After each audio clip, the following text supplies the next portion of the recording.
Being able to drive up to Rexburg allowed me to bring some of my camera collection this time. In this box is my 8mm Bell Howell film camera. The person I bought it from said that their father had used it to get nature shots for the public television in Los Angeles back in the 60s. Now this is an 8mm camera, but it actually uses 16mm film, and how that works is that you actually run in the film one way and it exposes half the film, and then you flip it over and roll it again to expose the other half. And I suppose this saved from having a long reel, so you could get more in than just having a long 8mm reel. When you send it in to get processed, they would slice it down the middle and then splice the end so you had one long 8mm reel.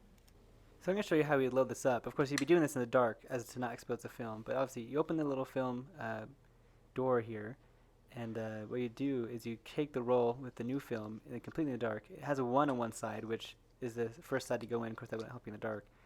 And you loop it around here, and there's a little door that you loop it around. And you just bring it down and loop it into the other reel, and there's actually a little slot right in the reel. So you just put it in there, just feel around for it, put that film in there.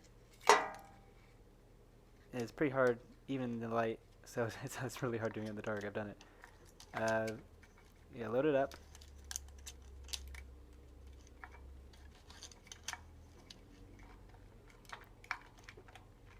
Get the wheels all nice and tight, and there you are. It is loaded. Now this one has 3 different lenses, which you just roll around to select.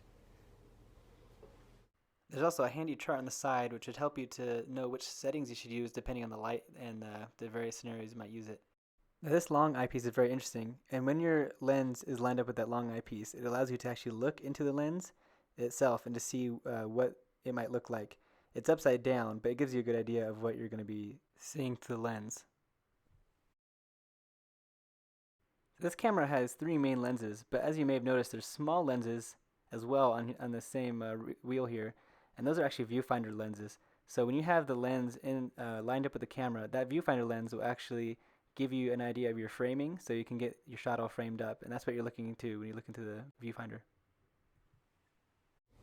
No need for batteries for this camera, because all you need to do is wind it up. Pull this little thing out, and you just turn it a couple times, and it's wound up. Here is the shutter lever. It actually has 2 functions, so you push it down for video, and that will make it go continuously. You press it up for still shots, and that'll just do 1 shot at a time. So this bottom red circle here that says speed actually allows you to change the film speed. So normally it would be like 16 and 24, but as I change it to 64 here, you'll see that it'll go real fast. The top dial, if you remember to set it right, tells you how many feet of film you have left on this side. So as you see, it goes up to 25. So you expose the first half, flip it over, do another 25 for a total of 50 feet of film. So once you've exposed your first 25 feet of film, you need to go to the dark and flip the reels. So you take out the reel that now has the film, put your plastic one back in, there's a 2 on the side, and you know that's the side that goes up. Of course you can't see it in the dark, so it doesn't help. And you just loop it through the same way you did before, and that will go onto the plastic reel, which when you're done filming, you can actually send in to get processed.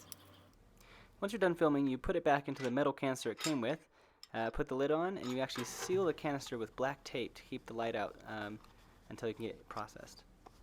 So that's my 8mm camera. I have used it, and it's a lot of fun. The hard part is finding the film, of course, and getting it processed, but after that, it's a lot of fun. Well, that's it. If you find one of these, definitely pick it up and try it out. It's a great way to kind of relive history in a way. Thank you for watching. Bye.